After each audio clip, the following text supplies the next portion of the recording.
Hi, everybody. Welcome to another episode of Talking Timepieces, where we talk about watch collecting and horology. I've gone back to a simpler web camera layout to make the entire process simpler. So I apologize for the any perceived changes in audio or video quality, but at least the sound is there and synced to my face, which is better than nothing. A sharp stick in the eye. So, oh, before I get started, I do want to give a shout out to Zelos. They're really crushing it right now. Um, Zelos is making Christopher Ward scramble because Christopher Ward was the company that was getting everybody all excited and stuff and sweaty.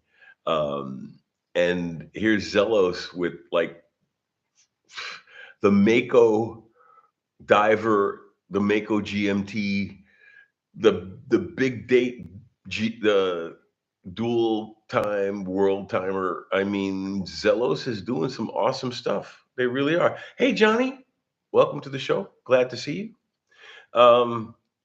But yeah, I gotta give nods to Zelos because they're crushing it right now. They really are. And and it's a meteorite dial too for the GMT on the Mako side. And if I hadn't already just bought the meteorite Bulova lunar pilot, I would seriously consider getting myself the Zelos Mako GMT with the blue meteorite dial because that is awesome. I may still get it because it's less than $1,000.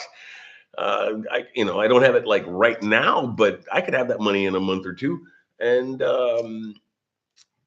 it's really a nice piece. It really is. But that kind of points to what I was going to start talking about today, which is movements and the like, because the notable things about the new Zealous well, not, it's kind of like a day night GMT. It's got like a little world dial on it in the 6 o'clock position. And they are using a, I think it's a Solita base, but it's the, if I'm not mistaken, it's the same GMT module out of the Bell and Ross, you know, which I mean, obviously you can have two companies with the same movement and just by the way they handle face and case and bracelet can make two completely different watches, you know. But tip of the hat to Zealous, really. And Christopher Ward's not slacking either with the 12, although I think the Skeleton 12, they're swinging hard. They're swinging hard and high, and they'll probably hit the ball because they're shining right now, and it is a good looking skeleton. But I mean, frankly, for $800, this is a skeleton that, frankly, in my humble opinion, looks as good as the Christopher Ward 12 Z or X or whatever they're calling it. And this is $800, and it's a tourbillon. So I mean, it's interesting because, like, for example, Zelos is doing some interesting and cool stuff too. But it where Christopher Ward started with like the bel canto in that sense of like announcing here we are, and then they come out with a skeleton watch. Okay, not blowing my skirts up, but they are still a serious contender, and they're going to keep getting better. You know. Hey, Oscar, how's it going, my friend? Image and sound synced. Yes. Well, like I said, I went back to an older procedure. I have an integrated webcam with its own microphone, but I like having the good microphone because it gives such nice sound. But I guess I will live with this. At least you can hear me. And it's the ideas that make the channel. Although there is a small but significant number of people who have commented that they like my voice on the show. So I always try to get the best miking possible to get the best sound for that element of the audience. And it doesn't hurt for everybody else either. But when you think about it, at the end of the day, the movement is the heart of the piece. Now, in the old timey days, in the 70s and such, and oh, speaking of the 70s, yeah, here it is. I just picked up, and I'm very pleased. I had been hunting for this for about a month because my dealer friend said he had it coming available. And this is an Omega Memo-Matic, which is their take on the Memovox. And it is an alarm watch. It is an automatic mechanical alarm watch. And I'm really happy with this piece. And I can't wait to do a review episode on it for you all. But is that not a gorgeous, gorgeous piece? I added the Milanese because it came on a leather strap, but it wasn't my style or color. And I played with a rubber strap. And then I thought, you know what? This retro vintage piece, well, it's not retro vintage, it's true vintage. It's from 1971 or 1972 because they only made it for a couple of years in the early 70s, Omega. And the Milanese just works with it so nicely. I'm just very pleased. And speaking of Milanese nights, wristwatch check, I'm wearing my Cartier Santos XL Chrono on the Milanese tonight. Normally, I wear it on the rubber strap a lot, but I thought, it's Sunday and I'm wearing jewelry, let's put on the Milanese. And I got several compliments on it. But the trouble is that half of it, it's like a bittersweet because I don't want to attract attention to the watch just because it looks blingy and expensive. I like people to go, oh, what a cool piece, like the alarm function or big chrono or something like that. Um, but it's all part and parcel of the system, isn't it? In the game, in the market, it's a mixture of cases and faces and movements and bracelets and marketing and technology and artisan craftspersonship. Oscar, tourbillon for less than 1,000. What brand is that? Oh, I have a review on that, Oscar. It's the Asia Locker. It's a China. See, everybody forgets China is a lot like the other Asian nations. Once upon a time, made in Japan was a joke. Today, made in Japan means it's top line stuff. And China's in that transition now. All right. And think about it. Flextronics is based in China. All the cool stuff is made in China now. What? They can make an Apple Watch, but they can't make a tourbillon. This only requires a CNC machine and a little bit of patience. And that's exactly what they did. See, so companies like Agiloker, I can't give us the name of the company. You can see it right there. I mean, this is a well machined, well designed, nicely put together piece. And because of labor, this should be a $1,500 watch, but it's a $800 watch. But that's okay. They got to grow too into their market. But the fact is that companies like Agilocker and Sega Design won the Geneva Horological Society's award in the challenge category 2 years ago. You know, there are Chinese companies that make crap, and there are Chinese companies that are just like any other company. They make the best that they can do. You can now, there's a company that's a Chinese company, and they're making some awesome horology. They've got a watch that's $10,000. And the irony is, if a Swiss company made it, it would have been 100,000. No crap. It has a chain drive for the hour, and I think it's got like a moon phase. It's got all kinds of interesting stuff in it, mechanical. And if a Swiss company had made it, you'd just tack a zero onto the end of the number. But yeah, the Chinese pieces are getting better every day, every day. It's not about ability; it's about motivation. A Chinese company can make orbital electronics if you pay them. Chinese companies are starting to wake up to the reality that they can make a product and they can sell the product and they can keep the money, especially if it is their own design. This is their own design. They didn't copy this design. This isn't a fake Rolex. I just did a piece on a fake Rolex, posted it this morning. Um, Before you spend 500 bucks on a fake Rolex, spend $800 on something like this. And I'll tell you what, you get a lot more. I mean, I've worn both Rolexes and this in a suit to trade shows. And trust me, I get a lot more comments with this. I really do. Johnny, cool, exactly, true.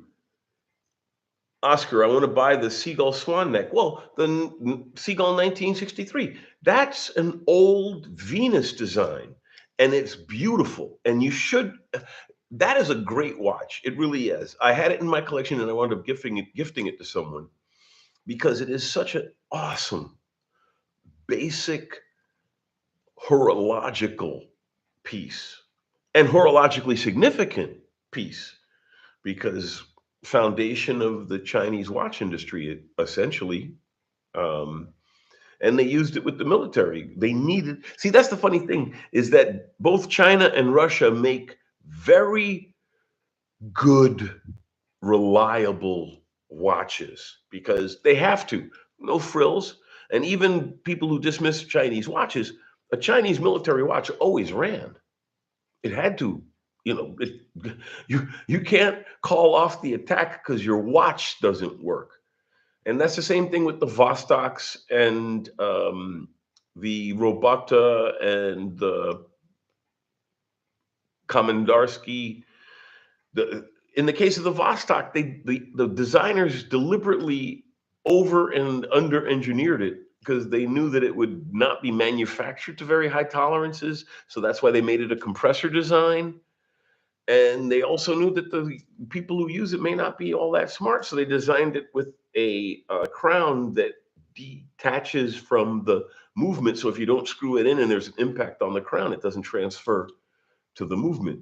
There are people who didn't get it initially, time teller, or but there are people who just didn't understand that the Vostok's floppy crown was actually a design feature to prevent it from being damaged by incompetent users, which was a reality in the Russian military, even today, of people too stupid to understand the equipment that they're operating. I shouldn't say stupid. They're not stupid. They're undereducated. They're underinformed. If you train them on how to use it, they'll be able to use it. But the designers of the Vostok, the Scuba Dude, one of the, it's an iconic watch with a great following. The Scuba Dude was specifically designed for a manufacturing infrastructure that may not be completely good and a user base that may not completely understand the device. That is a way underestimated watch. Daniel. Hey, how's it going, Daniel? Hi, Alex. I started to see a lot of Facebook and Instagram ads for Rolexes selling for a fraction of their prices, about 200. They're obviously fake. Exactly. You see, this is part of the creeping evil of fake watches, which is why I'm constantly railing against fake watches. Because the moment you accept fraud and accept lies in an industry, it's a cancer. It starts to spread. And now people are starting to tolerate ads for fake watches. At one point, then it'll be like, screw Rolex. Why buy a Rolex? Because people are going to ask me, is it fake? I'm going to spend all this money for a watch, and everybody who I meet is going to say, oh, is that a real Rolex? Blah, blah, blah, blah, blah. Buy a JLC. Nobody ever says, is that a real JLC? And frankly, JLCs are a better made watch than any Rolex. I mean, this JLC Polaris, this JLC Polaris automatic three-hander has got the 1,000-hour JLC movement in it. It makes the Rolexes look like kiddie cars with big advertising budgets. It's a known fact in the industry, and maybe some people don't get it, but I'm going to say it again for those that may not have been exposed to the ideology, the recognition, the paradigm. Rolex is the better brand. not the better watch. I mean, really. The Sky Dweller is like playing in the water that this Omega Globe Master annual calendar is playing in. It beats it because it also is a GMT. It's also the most complicated watch Rolex makes. And that's not the most complicated watch Omega makes. They make a chronograph with a repeater movement in it.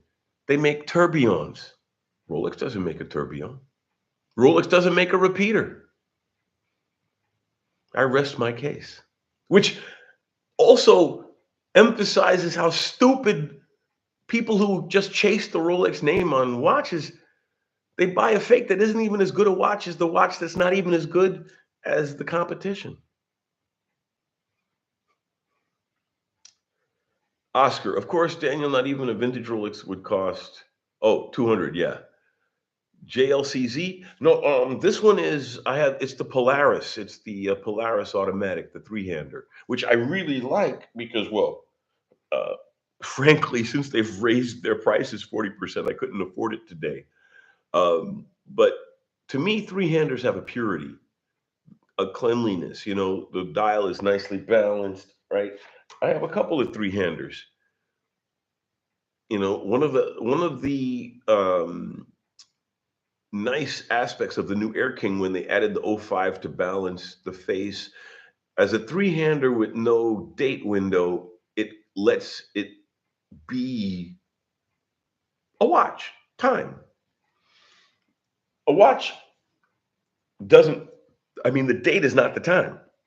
The date is an added complication to make the watch more convenient, but a watch without the date is actually a more pure time device, in my humble opinion.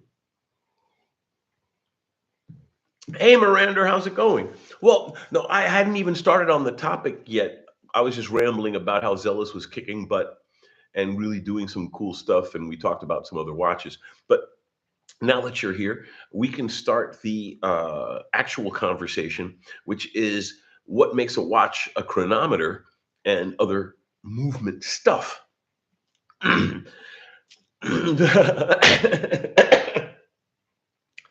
First things first, every time I think of the word chronometer, I didn't used to, but ever since Star Trek 6, every time I think of the word chronometer, I see them in the briefing room telling the counselor, whoever the blue guy who's running the United Federation of Planets or whatever. And he goes, well, will this work? And he goes, sir, we will polish their chronometers, which is, they were trying to be funny and reference the old term clean their clocks, which means kick them brutally in the posterior in an aggressive fashion. So polish their chronometers. Whenever I think of chronometer now, I think of that line from Star Trek 6. My apologies. But then again, I've got a Enterprise tattoo on this arm, so I come by it honestly as a original series geek who was actually given a lot of shit in school by in high school by my teachers because I was a Star Trek dream. I lived in a Star Trek dream world, and I would never amount to anything. Oh well. Maybe I'll dedicate my next book to him. SP Kiwi, how's it going? It's always nice to see people on the show because, I mean, this show, I'm trying to build a community. I'm just a hobbyist.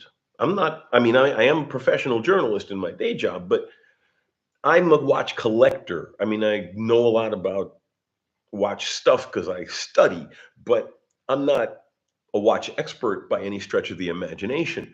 I'm just a collector. And so I want to talk about my passion with other people who are interested. And so the more of you that participate, the better this is, because anyone who knows a good night that we have on these live streams is when we get some good questions and we get a nice conversation going, and we all learn a little. I learn a little from you, and hopefully you learn a little from me.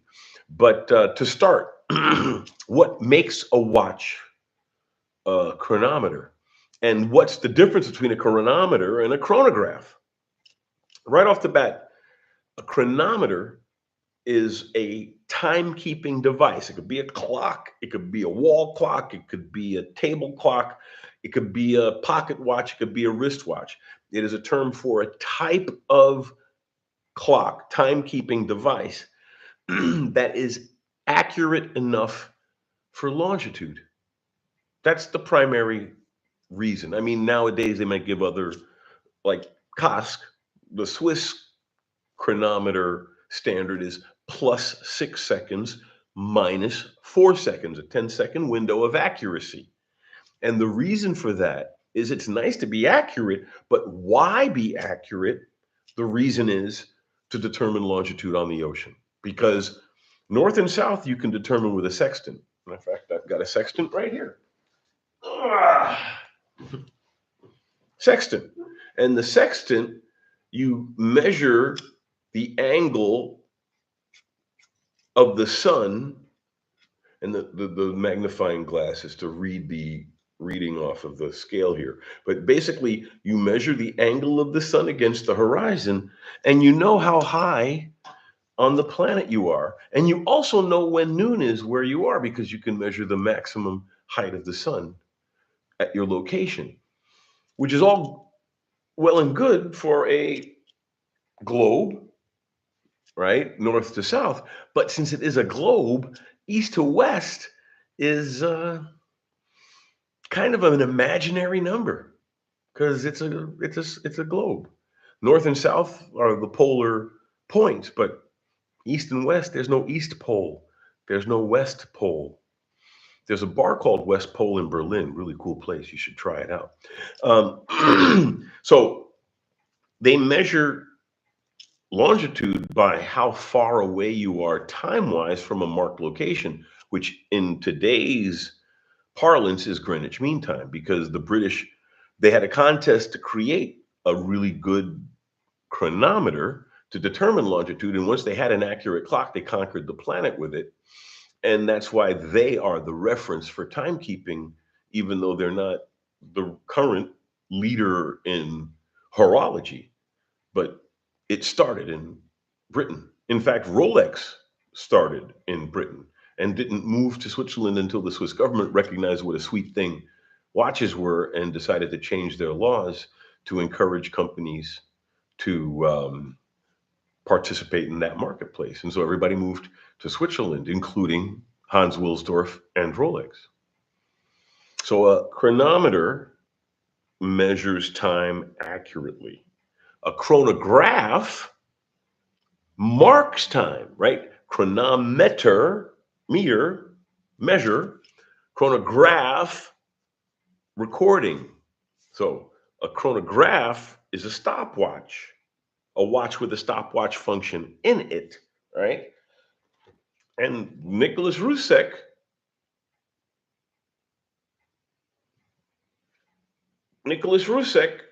name's right here. No, oh, sorry. Nicholas Rusek's name is on this side.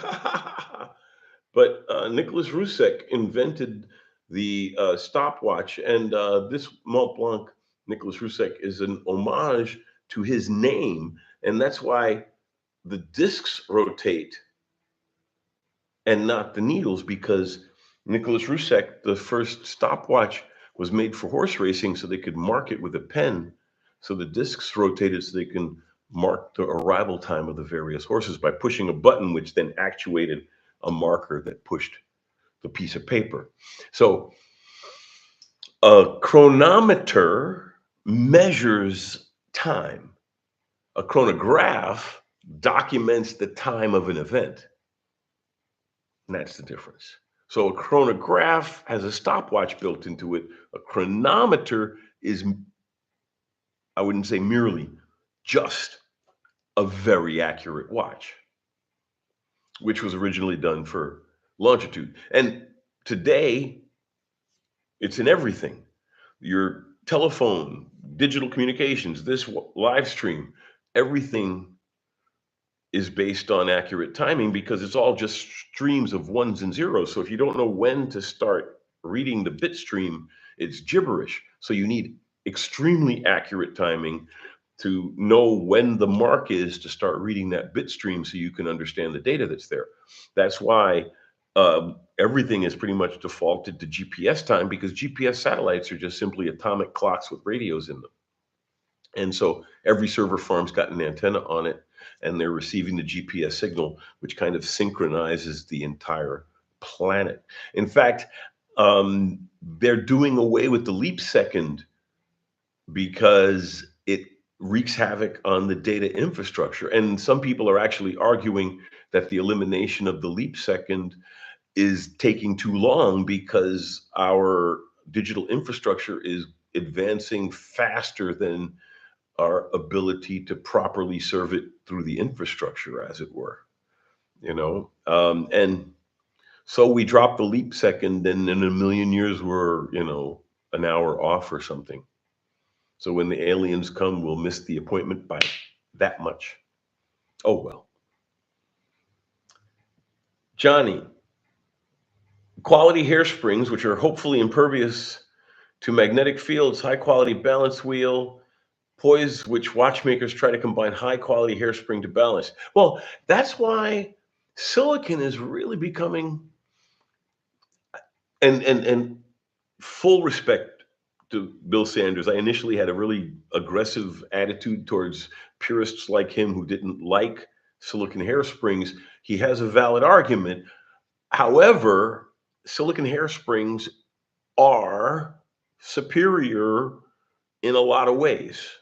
And now that Omega has actually created a way to dynamically create tension in that spring, they can get down to 2 seconds a day, less than 2 seconds a day, which is Rolex's standard.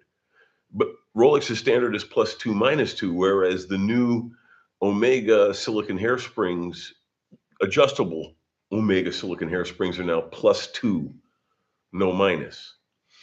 And the advantages of silicon, which is as a material, we're talking about using silicon as a material, not chips, not quartz watches, silicon as a material.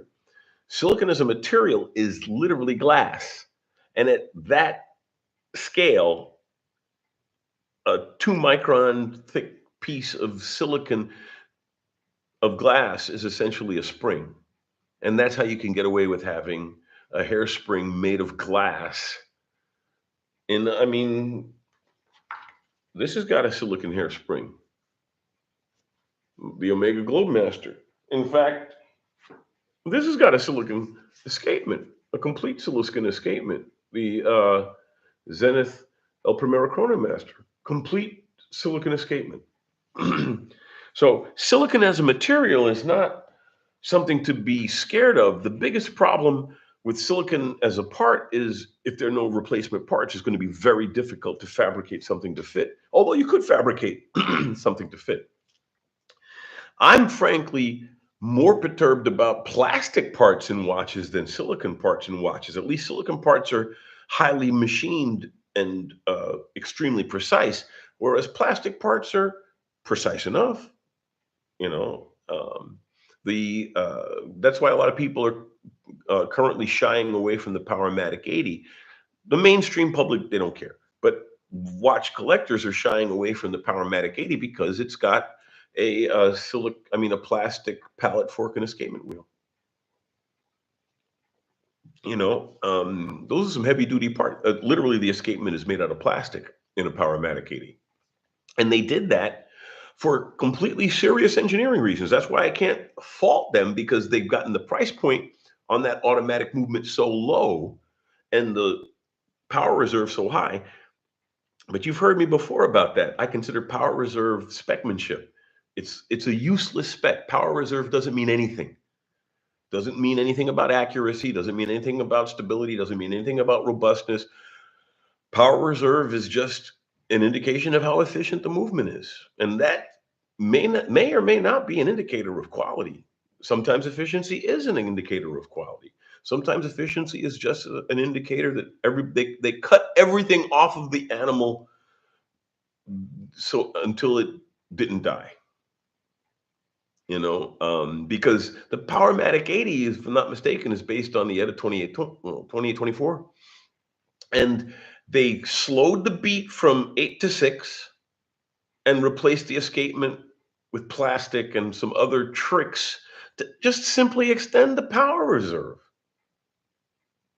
That doesn't improve the watch's accuracy. Okay, the plastic parts might improve the robustness. I'll give them that. But you want to talk about a nightmare for spare parts. You think silicon parts are going to be hard to source if they run out. What do you think plastic parts are? Silicon parts, because they're so tightly machined, you could, if you had the actual, you know, design, you could machine something out of metal to fit or 3D print it. Although nowadays you could probably 3D print a plastic pallet fork and escape wheel. But still, I think the Powermatic 80 is lying elegance on the altar of convenience and killing it. What are your thoughts? Miranda, very interesting history. Thank you. I also like Hamilton. Hamilton makes great pieces. Used to be an American company, just like Bulova. I used to be in my mom. I remember sitting in my backseat of my mom's car, driving past the Bulova headquarters in Queens on Grand Central. Although Bulova, at least, is being allowed to continue to do great things under the citizen leadership. I picked up a Bulova lunar pilot myself. Keep an eye open for that review. Jonas, hey, Jonas. What's my favorite movement in my watches? My favorite movement, I would have to say, is my El Primero. Although, the funny thing is, it's a tie. It really is a tie because on the one hand, you've got the Zenith El Primero, which is an awesome movement. It's a 5 hertz, 10 beat movement. And the history of the company and how they hid the tooling and parts from their buyer. The company went bankrupt designing this movement. And then they hid the parts and tooling from their buyers for over 20 years until they could do it again themselves. But it's tied with this one. I really like this movement. This is the Bulova Accutron, the tuning fork movement. These are both historically significant, horologically significant movements. This tied with the Japanese for the first completely integrated chronograph self-winding movement. And of course, the Accutron has its own insanely comical history. Just great watches. So yeah, those are my El Primero and my Accutron. Uh, Tied second place, the Globemaster, the Omega, because it's an annual calendar with the Daniels um, coaxial escapement. Really high horology, in my humble opinion. Miranda, only the Tissot Powermatic 80 have the plastic, not the Certina and Hamilton, as far as I know. That's good to know. That's very good to know. But then that makes sense. Certina's got more pride. Certina's always been scrappy number two. Tissot's been in the limelight a long time, and I think Swatch is positioning that company to be their accessible, I hate the term entry level, but entry level cool Swiss watch. And Certina is known to be serious tool watches and that. You know what I mean? And Hamilton again also have their, you know, pride. Let's call it pride. They don't want to have plastic pieces in there. I mean, they might, but I hope you're correct. I believe you're correct. The Certina and the Hamilton, they would be very cool if they had. Because like if you think about it, Longines, they've got this. They've got ETA 7750s, the Valshu 7750 chronos, and they get a column wheel in their master collection. Nobody else gets it. So I can see them doing different escapements for different versions of the Powermatic 80. So yeah, get the Certina over the Tissot. Although at the price point, like I said, you can't really fault Tissot because they've managed to make mechanical pieces that look cool accessible price wise. Because unfortunately, a lot of the market is pricing themselves out. Oscar, yes, the Rolex, the first generation Rolex Daytona used the Zenith El Primero movement. They retooled it heavily and reduced the beat, like the Powermatic 80 did. They went from a 10 hertz, I mean, a 5 hertz to a 4 hertz, a 10 beat to an 8 beat. But yes, the first generation Daytonas were Zenith movements. Johnny, the pallet fork in the early 80s could be made with sapphire powder and adhesive. Luckily, now the stones are man made sapphire. Exactly. Well, they can get away with a lot of that stuff because the state of the art in manufacturing has advanced to the point where you can 3D print micron scale parts easily, inexpensively. So the target moves and things get better. Oh, Frank, hey, thank you, Frank. Very cool, my friend, for support. I appreciate the support. I've had my eye on the same Polaris you own. Do you find the bezel moves when you don't mean it to? Yes. Yes. I've heard it moves too easily. Yes, it does. It does. Where is it? Here it is. You know, it's one of the things that either make you hate a watch or it's like just one of the interesting quirks because if you notice, I set it and put it down, right? Remember I was playing with it and centered it. I centered it when I showed it the first time, and then I put it down and it uncentered because here, I'll give you an example here. I'll just do this. Right? Oh, and that worked. See, now that I'm trying to show it, it doesn't do it. But I only trust this timing bezel for cooking because it will drift a couple of minutes if it bumps into anything. But it is such a beautiful watch. It is really gorgeous. I have people go, "Well, why didn't you get a reverso?" I'm like, I didn't want a teeny suit watch. I wanted a nice, beautiful, clean, detailed sports watch. And it took me a while to get my hands on the factory rubber strap. I picked it up, I believe, in Dusseldorf or well, so they had just opened. I think it's well, actually, it's the only JLC boutique in Germany right now, I believe. So it might be in Munich. But I walked in and I'm like, hey, do you have the strap? And they had the strap, but I had to take the buckle off of my leather because they didn't have the buckle. So I have the factory buckle, but I got the factory buckle off of my leather strap. But buy this used because they raised their prices 40% at retail just to reposition themselves within the marketplace. And that price increase hasn't completely trickled down into the used market. So I think I might be wrong, but I think you can still pick one of these up used for like $6.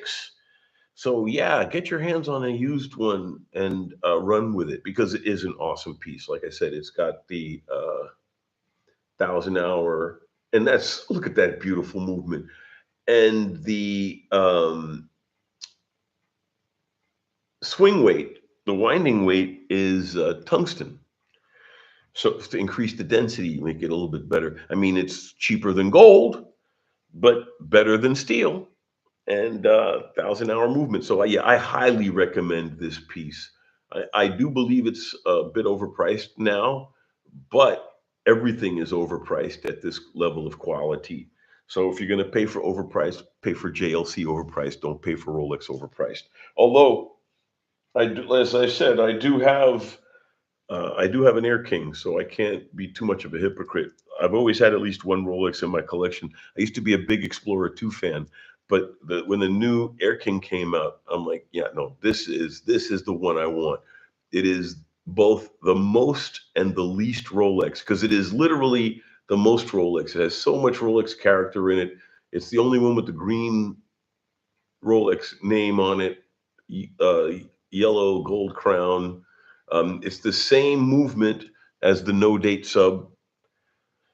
Yeah, it's so I have a love hate relationship with Rolex. So now let's look at the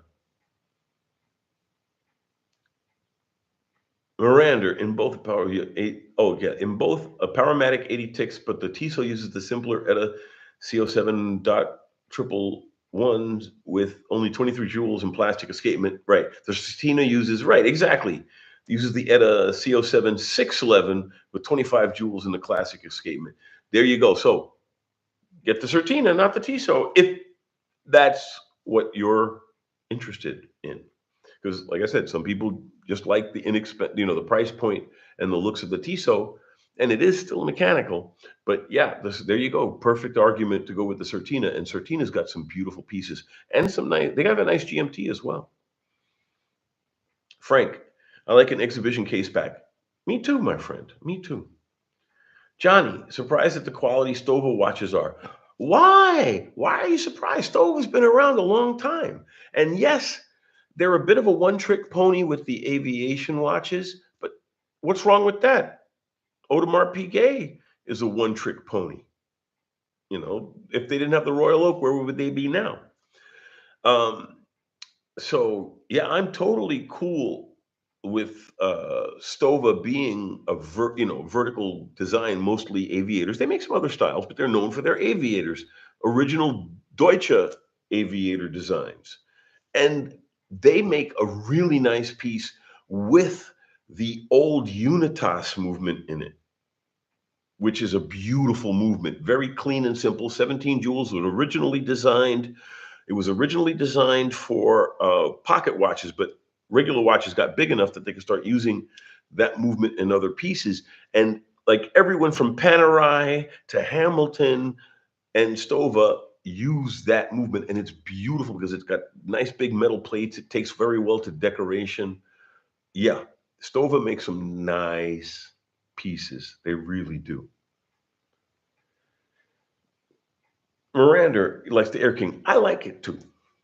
So when we talk about some other aspects of movements, right off the bat, we touched on a little bit of it with the beat rate, right? Because we also touched on it with the power reserve. I personally, and this is my personal opinion, I think power reserve is bullshit. I do. I really do. Because power reserve, the only thing power reserve really tells you is how efficient the movement is. But that is not an indicator of quality. It's just more efficient. It uses less energy to run. The lamp that burns less brightly uses less fuel. More efficient, but it is not as bright. I shouldn't say more efficient. It doesn't use as much energy. But that's where you get efficiency and power usage kind of mixed up, because if I reduce the energy requirement, make the light less bright, then I am increasing the power reserve. But I'm also making the light dimmer. For example, going from a 4 hertz to a 6, a 4 hertz to a 3, 8 beats to 6. Modern clocks are good enough that beat rate is not a true indicator of accuracy. A good example of that is this clock. Each swing of the pendulum is a second. It's not even a tick tock 1 second. It's literally 1 second, 1 second, 1 second. And that clock is accurate to within a second in 2 weeks. I posted pictures on Instagram. This freaking, yeah. This is one of my favorite clocks, and it doesn't fit on my wrist, but it is an awesome, well-made, really great piece. And I have a short video on it. You should check it out. But so beat rate isn't exactly an indicator of accuracy, but power reserve is not an indicator of quality. The best thing to do is it well made? Does it have good tolerances? How accurate is it? What is the amplitude? What is the beat error? How well is it made? Just being efficient. Yeah, just being efficient doesn't always cut it. I mean, a quartz watch is efficient, but a quartz watch isn't elegant, although some are pretty good. Miranda, smoother movement is nicer. I prefer it to over power reserve. Exactly. The higher the beat, the smoother the movement, the potentially more accurate the piece is. In the case of a stationary piece, this is in a controlled environment. It's in a box hung on a wall, not a lot of variables. So it's easier to keep that thing running accurately. Whereas a piece on your wrist, it's constantly moving. If you think about it, when you take it off of your wrist, you're burning at almost 100 degrees, 98, right? You're burning at almost 100 degrees. You take it off and you put it on your coffee table, you put it on your night table, and it drops at least 20 degrees to a 70-degree ambient, maybe 30 degrees. So you're doing a temperature swing of 30 degrees a day at the minimum on a watch if you take it off every day. If you never take it off, you're cool. But if you've got more than one watch and you're taking a watch off, that watch goes through a 30 degree temperature swing every time you put it on and take it off. Slower putting it on, faster taking it off. And that thermal hysteresis over the years also does things. Think about that. Jonas, I'd like to buy a Zinn U50 SDR as my dive watch. I think they regulate the SW300 in a good way. Can you recommend the U50? Hell yes, I can recommend the U50. It is a great piece. I was just at the Zinn facility and I did some really nice video. I had some problems with my microphone there, but I decided to post it because the content was still so good. But yeah, they explained all of it. Why you should use the oil filled if you're serious about diving, all of those things. But Zinn makes awesome diving watches made out of submarine steel. They decommissioned a German submarine and Zinn bought a big chunk of their steel. But it's real submarine steel. So it was made to be a little bit tougher, a little bit more corrosion resistant. And they're making those watches out of that stuff. And then you can get it tegimented, which is a like a combination of bead blasting and heat treatment to make it really tough and scratch resistant. Nothing but net with the Zinn. And I was just Peter Katza and I look at each other's videos and commented in here, and he did one recently about German watches in general, and I agree with him. Uh, German watches give Swiss watches a hard run for their money. Most German watches are better than Swiss watches in the price category. I mean, this Nomos Miomatic 42 small seconds in-house movement, right? It's frankly better than anything with three hands Rolex makes. It's better than anything that three hands a lot of Swiss manufacturers make. This is an awesome watch. It really is an awesome watch. It's well made. It's almost like a mullet, business in the front, party in the back. The Deutsche Uhrenwerk, very beautiful, beautiful, beautiful movement in there, you know. And this watch retails for like 3.5. I mean, that's a lot of money, but not when you're talking about a watch of this caliber. If this was from a Swiss company, you'd have to tack on at least $1,000. No lie. German watches at the price. If you compare a German watch to a Swiss watch at every price category, every price point, in my humble opinion, the German watch is as good or better. Patek Philippe chrono or Lange chrono, and a Lange Söhne. The the Patek costs 70,000, the Lange costs 50, and is better decorated and has chatons with heat blued screws. In my humble opinion, at every price point. I mean, I just gushed all over my Air King and said what a great piece the Air King is. This is a better piece. This is a better piece, in my humble opinion. The Nomos is a better watch. I mean, the Air King is an awesome watch, and I love it. But no flies on this one. It's really a great piece. I mean, the lugs are comically long, but what are you going to do?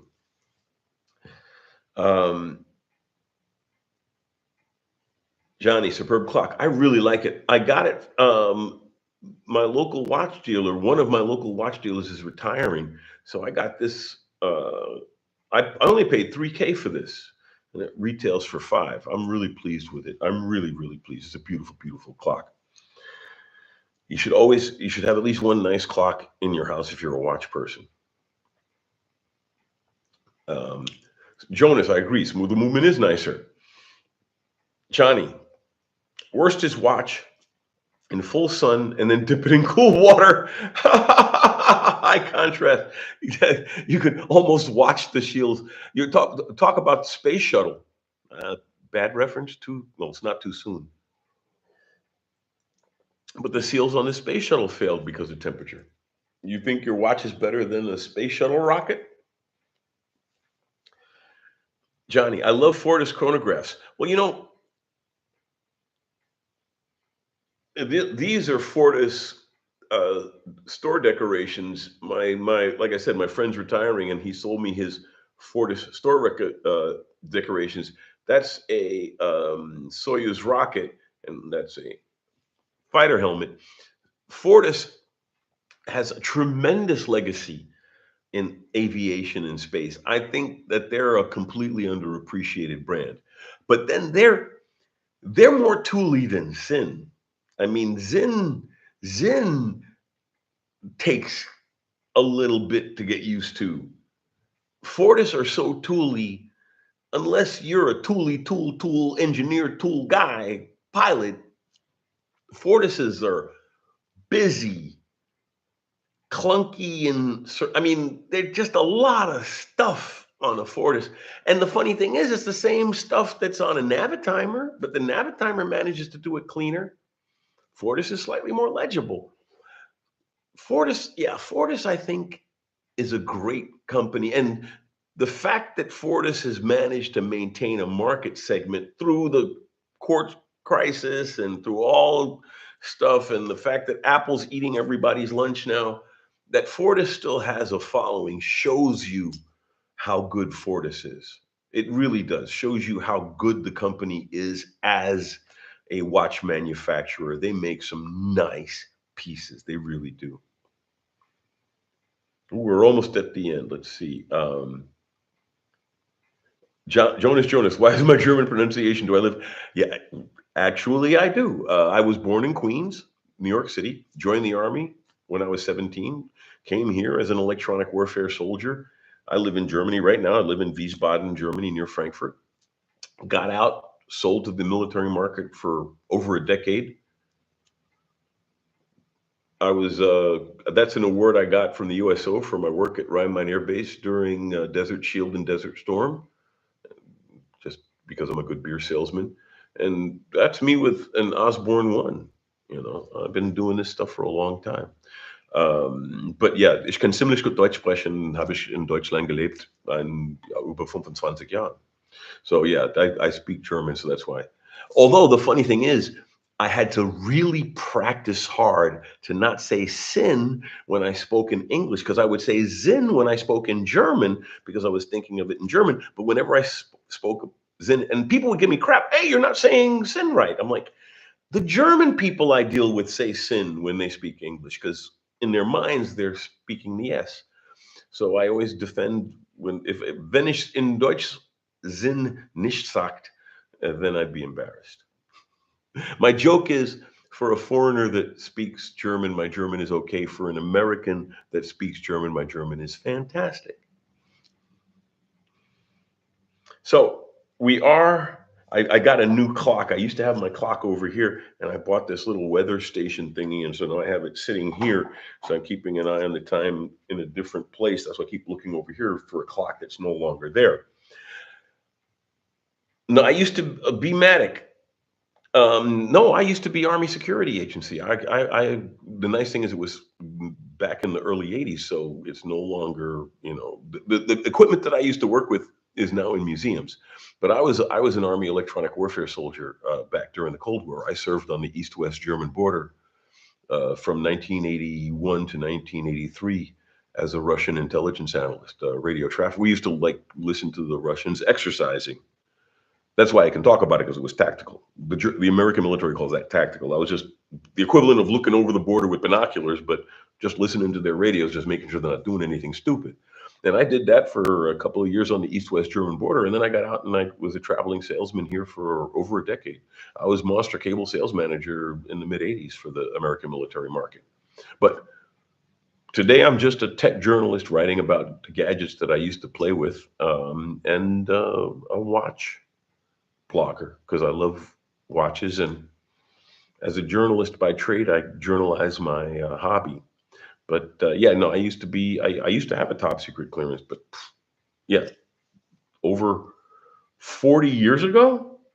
So yeah, I don't brag about it too much.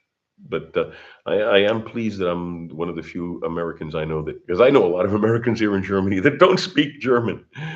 But it's too easy not to speak German, especially if you're connected to the American military community, because they speak English on base and at the PX and such.